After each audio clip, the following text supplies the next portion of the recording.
Kita semua hidup di dunia yang, ya, penuh dengan ketidakpastian. Keputusan apapun yang kita ambil, mulai dari yang sepele kayak bawa payung atau enggak, sampai yang besar kayak milih jalur karir, semuanya tuh punya unsur kebetulan.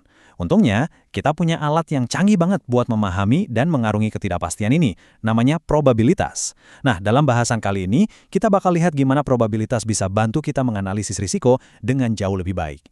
Oke, kita mulai dengan satu pertanyaan. Coba deh, jawab cepat pakai feeling aja. Mana yang rasanya lebih berisiko?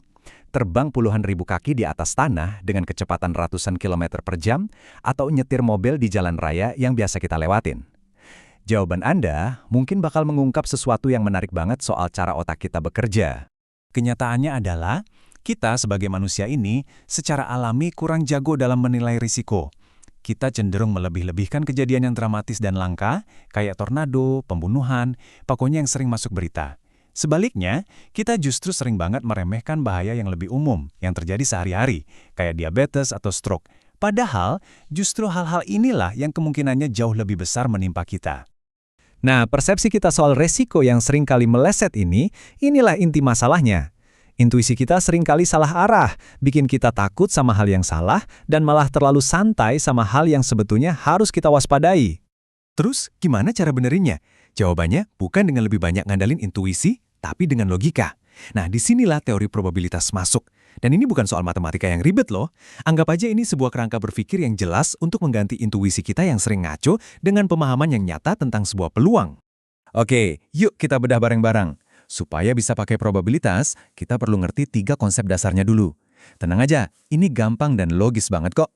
Pertama, ada yang namanya eksperimen probabilitas. Ini tuh istilah keren buat setiap tindakan yang hasilnya nggak pasti. Entah itu kita lempar koin, lempar dadu, atau ngambil kartu, semua itu adalah sebuah eksperimen. Terus, setiap hasil spesifik dari eksperimen itu, misalnya pas lempar koin keluarnya sisi angka. Nah, itu yang kita sebut hasil atau outcome. Simpel kan?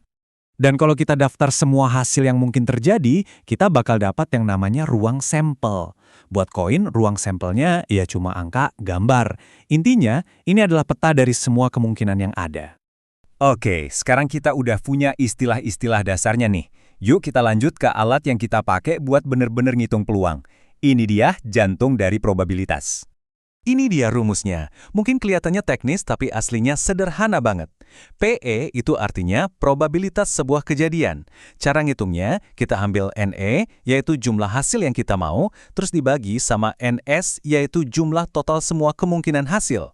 Gampangnya gini, yang kita harapkan dibagi semua yang mungkin terjadi. Biar lebih kebayang, yuk kita coba pakai rumus tadi ke data beneran. Anggap aja ada survei ke 50 orang tentang gimana mereka bakal bepergian pas liburan. Dan ini hasilnya. Oke, kita hitung ya. Berapa peluang kalau kita milih satu orang secara acak, dan dia ternyata berencana nyetir mobil. Kita pakai rumus tadi. Jumlah hasil yang kita mau, yaitu orang yang nyetir, ada 41. Jumlah total semua kemungkinan, yaitu total orang yang disurvei, ada 50. Jadi probabilitasnya adalah 41 dibagi 50. Langsung ketemu kan? Nah, yang paling penting sekarang adalah gimana cara kita menghubungkan hitung-hitungan simpel ini untuk menganalisis dan mengelola risiko di dunia nyata. Balik lagi ke pertanyaan kita di awal, soal pesawat lawan mobil. Ini bukan cuma teori di atas kertas loh. Industri-industri raksasa, kayak asuransi yang ngitung premi, investor yang menyeimbangkan portofolio, sampai ahli cuaca yang bikin perakiraan, semuanya bergantung sama probabilitas untuk membuat keputusan strategis yang nilainya bisa miliaran, bahkan triliunan. Ambil contoh perusahaan asuransi mobil deh. Dari analisis data bertahun-tahun, mereka jadi tahu kalau rata-rata sekitar 3 dari 100 mobil yang mereka asuransikan itu bakal ngalamin kecelakaan tiap tahunnya. 3%.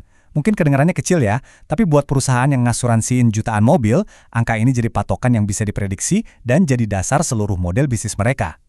Nah, ini dia kuncinya. Probabilitas itu nggak bisa ngeramal mobil siapa yang bakal kecelakaan. Itu kan kejadian acak. Tapi probabilitas bikin mereka bisa memahami pola jangka panjangnya dengan sangat akurat. Dengan tahu polanya, mereka bisa nentuin harga premi yang pas buat nutupin biaya dan tetap untung. Inilah inti dari manajemen risiko. Oke, dari semua ini, kita bisa susun satu kerangka berpikir yang kuat yang bisa Anda gunakan sendiri untuk membuat keputusan yang lebih cerdas dan lebih terinformasi dalam hidup Anda. Ini dia kerangka 4 langkah yang bisa Anda terapkan di keputusan apapun. Pertama, jangan cuma ngandelin perasaan, cari faktanya dari sumber yang bisa dipercaya. Kedua, pakai fakta itu buat ngitung probabilitas yang sebenarnya, bukan yang Anda rasakan. Ketiga, timbang konsekuensinya. Ingat, resiko itu bukan cuma soal peluang, tapi juga soal dampaknya. Dan terakhir, coba cari alternatif lain yang mungkin risikonya lebih kecil. Dengan alat ini, kita jadi bisa melihat dunia dengan lebih jernih, mengganti rasa takut dengan pemahaman. Jadi saya mau tinggalkan Anda dengan pertanyaan ini. Dengan apa yang udah kita bahas hari ini, ada masih risiko dalam hidup Anda yang mungkin perlu Anda nilai kembali, tapi bukan pakai intuisi, melainkan pakai probabilitas?